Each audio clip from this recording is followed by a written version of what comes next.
and girls, and welcome to our next video lesson. Now, hello boys and girls, and welcome to our next literacy lesson. Now today inside of the assignment, there are two different videos. This lesson video as well as a read aloud video. So now what I want you to do is to watch this one first. That way you'll understand what your activity is after. So when you are listening to the read aloud book, you'll have some ideas of what to listen out for. All right? So the book that you're going to be listening to today is called Somebody and the Three Blairs.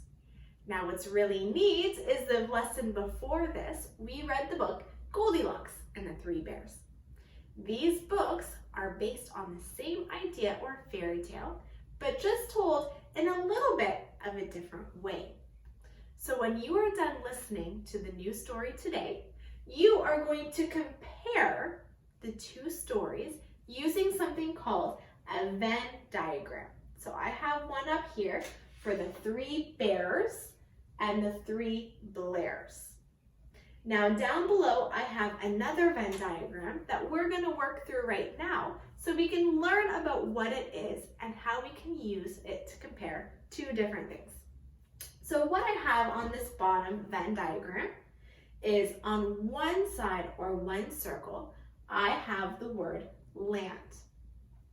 On the other side of the Venn diagram, on this circle, I have water. And on the top, on all my post-it notes, I have names of animals. So I'm going to use this Venn diagram to compare where these animals live and see how they're similar and different.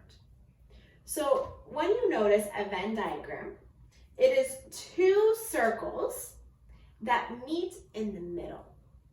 That means any animals that only live on the land will stay on this side in the land circle. Any animals that live in the water are going to be put into the water circle.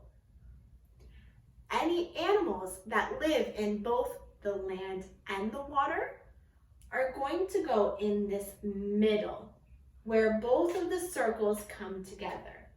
This place on a Venn diagram means both.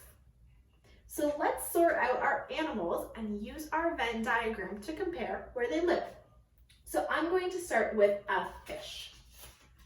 A fish lives only in the water, so it goes on this side. Next up, I'm going to use the dog. Now, a dog might like to swim in the water, but dog lives on land. So we're going to put it over there. The next one I have is a duck. Now, a duck I see on the land in the park, but also a duck lives in the water as well. They spend a lot of time there and even find their food there. So I'm going to put the duck in the middle of the Venn diagram. By putting it here where the circles come together, it shows me that a duck is part of the land and the water. The next one I'm going to pull is this one here. I'm going to choose a horse. A horse lives on the land. Next one is shark. Shark lives in the water. Put it over here. And the last one is an alligator. An alligator spends its time in both the land and the water. So it's going to go into the middle of the Venn diagram. All right, so now that we have an idea of how we can use a Venn diagram, I want you to start thinking about the story as you listen to it.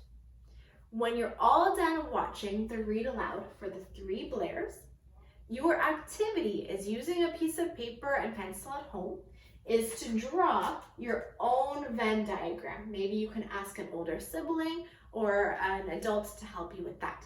It doesn't have to be perfect though, because even my circles up here are a little bit bumpy. As long as you draw two circles that meet in the middle. What you're going to do is to use the Venn diagram to compare the three bears and the three blairs. if something only happens in the three bears, and Goldilocks and the three bears, a detail about it, it's gonna go on this side of the circle. Something you notice in the read aloud that is unique to the three bears is going to go on this side. And something that both of the stories have, something that happens or that you notice in both of them, are going to go into the middle. Some things you can think about is maybe who the characters are, maybe you can think about where the characters are, maybe what they do. These can give you some ideas to fill in. Now for this Venn diagram, you can fill it up as much as you would like, but there needs to be at least one idea in each section.